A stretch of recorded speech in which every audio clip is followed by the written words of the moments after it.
नमस्कार विद्यार्थी मित्रांनो, माझं नाव विकास. स्वागत आहे तुमचं माझ्या YouTube चॅनलवरती. तर बघा, आजच्या व्हिडिओमध्ये आपण बघत आहोत की NTPC जी एक्झाम डेट आहे ती डिक्लेअर करण्यात आलेली आहे. त्याबद्दल आपण जाणून घेऊया. त्यासोबतच बघा, तुम्हाला NTPCचे मागील वर्षाचे प्रिव्हियस इयर क्वेश्चन पेपर आहे मी तुम्हाला माझ्या YouTube चॅनलवरती प्रोव्हाईड करणार आहे, जेणेकरून बघा तुम्हाला खूप फायदेशीर ठरणार आहे. म्हणून ते पण तुम्ही बघून घ्या आणि YouTube चॅनलला नक्की सबस्क्राईब करून ठेवा, जेणेकरून नवीन व्हिडिओची अपडेट तुमच्यापर्यंत येत राहील.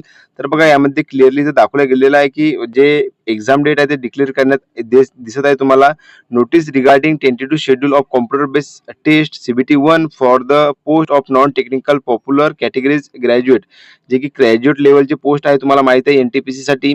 आता बघा, तुम्हाला इथे एक्झामची जी डेट आहे तुम्हाला इथे दिसून येणार आहे की 5 जून 2025 ते 23 जून 2025, म्हणजे की बघा 15 दिवसामध्ये तुमची एक्झाम जे ते कंडक्ट करण्यात आलेली आहे. आता बघा, दिवस जे आहे ते खूप कमी राहिलेले आहे. तुम्ही जर दिवस मोजले तर बघा 20 दिवस फक्त बाकी आहेत एक्झामसाठी, खूप कमी दिवस राहिलेले आहेत. आता बघा, 20 दिवसामध्ये अभ्यास कसा करावा ते मी तुम्हाला सांगणार आहे, म्हणजेच की बघा जेणेकरून तुमच्यासाठी फायदेशीर ठरणार आहे. आता बघा, जास्तीत जास्त विद्यार्थ्यांनी जर बघितलं तर 20 दिवसामध्ये तुम्हाला मॅक्झिमम जर बघितलं तर मॅक्झिमम तुम्हाला प्रिव्हियस इयर क्वेश्चन पेपर आहे ते तुम्हाला सॉल्व्ह करायचे आहे. ज्या कोणा विद्यार्थ्यांना previous year question paper solve करायचे असतील त्यांनी माझ्या टेलिग्राम चॅनलला जॉईन व्हा, मी त्यावरती दिलेले आहे. आता बघा, 20 दिवसामध्ये जर बघितलं तर तुम्ही पूर्ण स्टडी करता येणार नाही, म्हणून मागील वर्षाचे जेवढे काही पेपर आहेत ते तुम्हाला सोडवायचे आहे, सॉल्व्ह करायचे आहे. आणि बघा, मी तुम्हाला मागील वर्षाचे सर्व जे क्वेश्चन आहे मी माझ्या YouTube चॅनलवरती तुम्हाला प्रोव्हाईड करणार आहे येत्या काही 1-2 दिवसामध्ये, म्हणून ते पण तुम्ही नक्कीच रीड करा, वाचून घ्याल, जेणेकरून तुमच्यासाठी ते फायदेमंद ठरू शकेल. आता बघा, तुम्हाला खाली काही माहिती दिलेली आहे जे की SC/ST कॅटेगरी यामध्ये दिलेली आहे.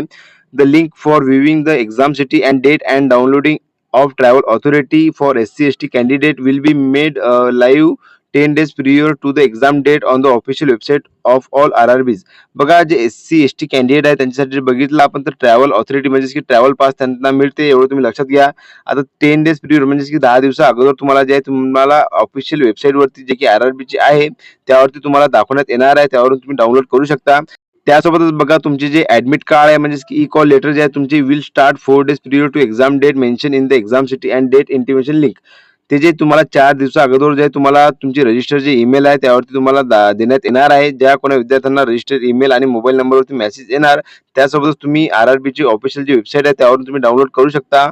त्यानंतर बघा, तुम्हाला खाली काही माहिती दिलेली आहे, तुम्ही सविस्तर इथं बघू शकता, जे की काही महत्त्वपूर्ण एवढी दिसत नाही आहे, पण त्यामध्ये सांगितलं गेलेलं आहे की संपूर्ण जे महत्त्वपूर्ण माहिती आहे यामध्ये सांगितलं गेलेलं आहे की आधार कार्ड लिंक जे बायोमेट्रिक ऑथेंटिकेशन जे तुम्ही केलेलं असेल तेव्हाच तुम्हाला एक्झामला बसता येणार आहे, एवढं तुम्ही लक्षात घ्या, त्यावरती दिलेलं आहे. तर बघा, ही अशा प्रकारची आजची माहिती होती. तुम्ही लक्षात ठेवा की 5 जून पासून जे आहे ते एक्झाम डेटला सुरुवात होणार आहे आणि 23 जून पर्यंत राहणार आहे, म्हणजे की 15 दिवसाच्या आतमध्ये जी एक्झाम आहे ते कंडक्ट केल्या जाणार आहे NTPCची.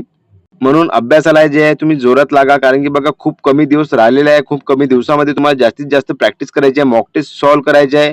जेवढे तुम्ही मॉक टेस्ट सॉल्व्ह करसाल तेवढं तुमचा फायदा राहणार आहे, कारण की बघा कमी दिवसामध्ये जो सर्वात जास्त मेहनत करतो त्याला फळ मिळत असते, एवढं तुम्ही लक्षात घ्या. म्हणून खूप कमी टाइम राहिलेला आहे, म्हणून जास्तीत जास्त तुम्हाला अभ्यास करायची गरज आहे. तर बघा, अशा प्रकारची आजची माहिती होती. व्हिडिओ जर का तुम्हाला आवडला असेल तर नक्कीच लाईक शेअर कमेंट करायला विसरू नका. तर भेटू आपण पुन्हा एकदा नवीन व्हिडिओमध्ये. धन्यवाद.